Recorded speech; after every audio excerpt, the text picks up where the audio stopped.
serpente em torno da espada. Esta é a visão ou revelação. Eu estava no meio de um grande salão, em uma igreja, cujas paredes e teto eram cobertos com joias e adereços, e as janelas eram feitas de vitral colorido, uma típica catedral ou igreja. O salão estava cheio de pessoas, algumas ricas e outras pobres, algumas doentes e aleijadas, mudas e cegas. Todas essas pessoas estavam acorrentadas e tinham as mãos algemadas. Nenhuma delas estava livre. Este é o panorama da igreja atual. As pessoas estão na igreja, mas não estão libertas. À frente do salão havia uma enorme plataforma, com um púlpito de um lado e uma grande gaiola com uma enorme serpente verde em seu interior do outro lado, movimentando-se acima da cabeça do preletor onde quer que ele fosse. Havia uma grande espada suspensa por duas cordas horizontalmente. Nesta plataforma havia vários pastores, uns 8 ou 10, vestidos com vestes sacerdotais, sentados um após o outro, alguns em uma posição superior aos outros.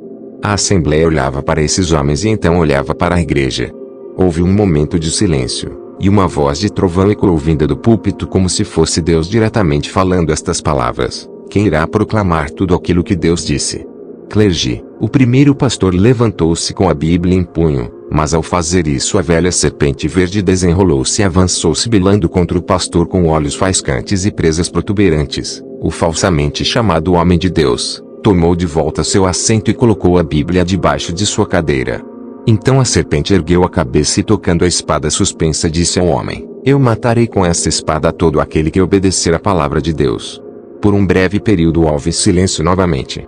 Mais uma vez, a voz ecoou do púlpito perguntando: quem irá proclamar tudo aquilo que Deus disse?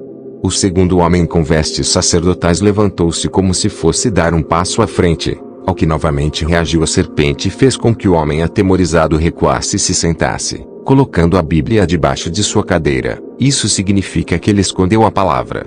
Novamente a serpente tocou a espada e ameaçou: eu matarei você caso obedeça à voz de Deus. Pela terceira vez a voz de trovão ecoou vinda do púlpito, fazendo com que um terceiro homem se levantasse, mas ele também acabou recuando e se sentando como haviam feito os dois homens anteriores. A mesma voz ecoou várias vezes, dando oportunidade a todos os pastores de resistir à serpente, mas o medo tomava conta de todos eles, exatamente como os três primeiros. Isso fez com que a serpente esboçasse um sorriso maligno. E então a voz ecoou do púlpito dizendo: ó se houvesse um homem, ó se houvesse um homem, ó se houvesse um homem que proclamasse tudo aquilo que Deus disse, então estes acorrentados seriam livres. Será que esse homem não existe? Então um homem de estatura pequena, isso significa que ele não era nada aos olhos do mundo, subiu a plataforma, colocou-se debaixo da espada, ergueu seus olhos aos céus e proclamou: em tuas mãos, Senhor, eu confio meu espírito. Ele então abriu sua Bíblia e começou a ler. Ele não adicionou, nem tirou nada dela. Ele lia a palavra e pregava com autoridade. Libertar ao terminar a pregação, a velha serpente avançou na lâmina da espada e cortou uma das cordas que a segurava, fazendo com que a espada pendesse em cima da cabeça deste homem, mas não o atingia, pois ele era de baixa estatura. O peso da espada fez com que a outra corda se rompesse, e então a espada caiu perfurando os corações daqueles pastores que estavam enfileirados e presos às paredes. Isso provocou um grande grito de desespero vindo do púlpito, porém o choro rejubiloso da assembleia era o maior, pois as cadeias do que prendiam cada pessoa foram quebradas e todos foram libertos. Pela palavra elas foram libertos.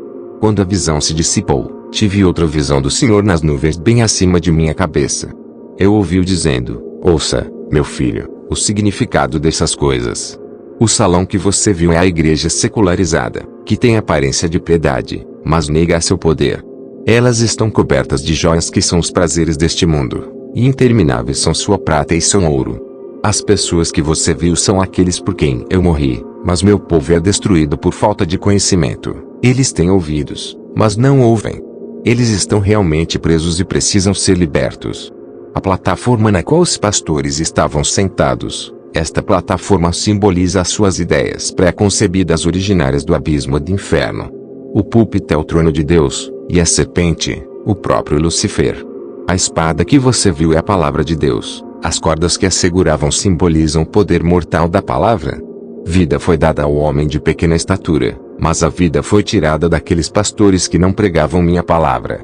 Os pastores que você viu são homens e mulheres, de todas as igrejas que creem que me conhecem, mas eles ensinam ao meu povo coisas que não estão escritas no livro da vida. Seu orgulho, sua presunção e seu espírito mundano forçam-os a obedecer Satanás, que é mentiroso e pai da mentira. Cada um dos pastores tenta superar os outros em elegância, em suntuosidade de palavras e argumentos. Eles consideram apenas a letra da palavra, mas se esquecem do espírito da palavra.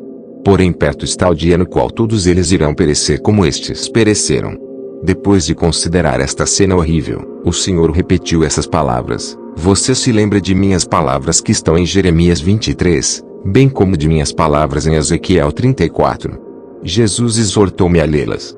Eu abri minha Bíblia e li: Ai dos pastores que destroem e dispersam as ovelhas do meu pasto, diz o Senhor. Jeremias 23:1.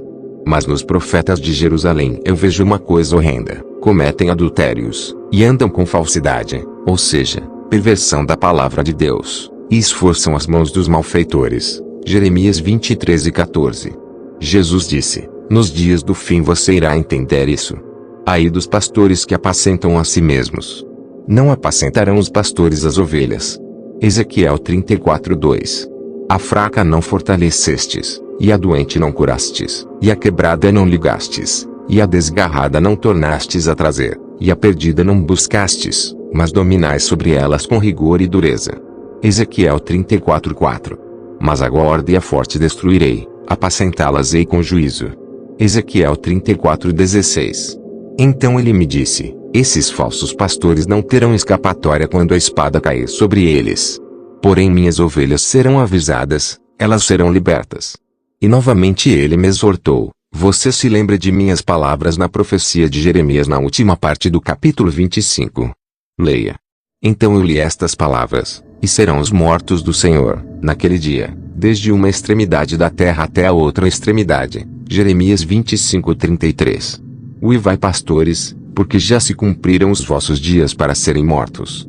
Ele também me disse: Eis que esse dia vem sem demora, e então os pastores gemerão. Sim, haverá choro e ranger de dentes, mas quando a espada cair será tarde demais.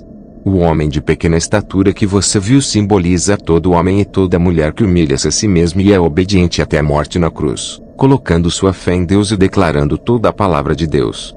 Oh, se eu pudesse encontrar tal homem, você seria capaz de me dizer onde encontrá-lo? Com apenas um homem desses eu poderia fazer céus e terra tremerem, assim disse o Senhor. Fim. Sublinhado. Sublinhado.